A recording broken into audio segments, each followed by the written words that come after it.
درسين يا جماعة: الأمة الواحدة، والفرح لفرح بعض والحزن لحزن بعض.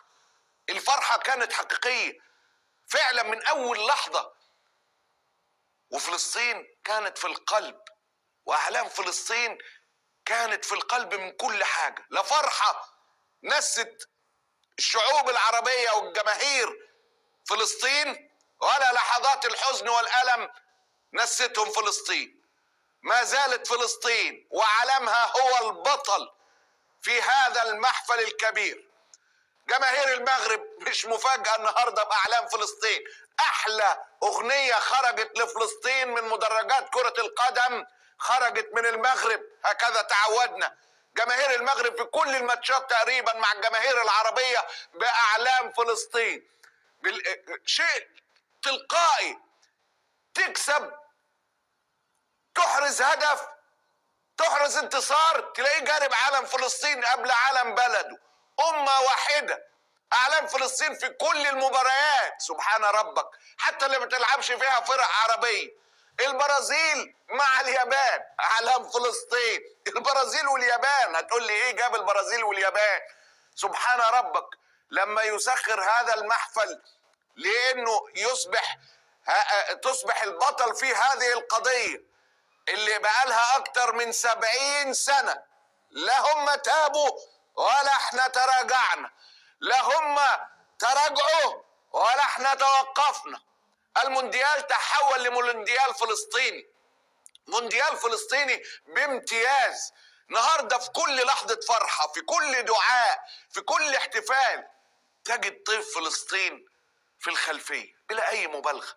مواطن مصري بيلخص المشهد في المونديال، وفلسطين هذا الفريق العربي المشارك في المونديال بأمر الأمة من كل مكان. مواطن مصري، مصر الحقيقية. هذا الرجل جاءكم من مصر اللي علم فلسطين جريمة أمن دولة.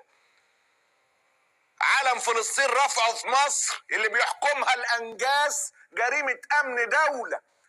علم فلسطين اللي كاس الأمم اتلعبت وحضرها ملايين في مصر، ما ترفعش علم فلسطين الا مرة واتقبض على الواد.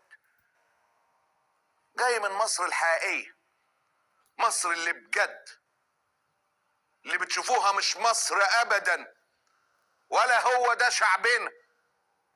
دي مصر اللي بجد. الكل تأثر بهتافات فلسطين. اغلب المشجعين اللي حضر المونديال بقى عندهم علم بقضية فلسطين. ده راجل، شفت كان امبارح مشهد فاتني والله، مشجعين انجليز وبيعملوا طب والله ما اعرف ان هو الفيديو اللي جاي اهو، قالوا لي الفيديو اللي جاي.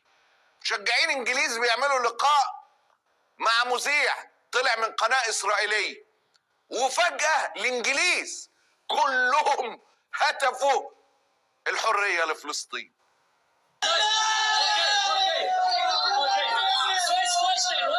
First question, is it coming home? It's coming home. It's coming home. More party. Free Palestine. الراجل المراسل الريبورتر بتاع جيش الاحتلال ما صدق حد يعمل معاه لقاءات من غير ما يتهزق ومن غير ما يقول لك، وكان فرحان وفي غاية الحماس. الانجليز دلوا عليه ميه. الانجليز ما يحدث في قطر عجيب عجيب، مشهد صادم بكل الاشكال لجيش الاحتلال. العرب مش بس اللي بقى بيقولوا فلسطين، دي كل الناس بتقول لك الانجليز دلوقتي. حضرتك ما قالتلكش قطر والبقلاوه، بتقول لك الانجليز. انجليز لا هم مسلمين ولا هم عرب. الانجليز بتوع وعد بالفور. حضرتك تعرف بالفور؟ حضرتك الانجليز. بس معلش الصدمه مدروخاهم.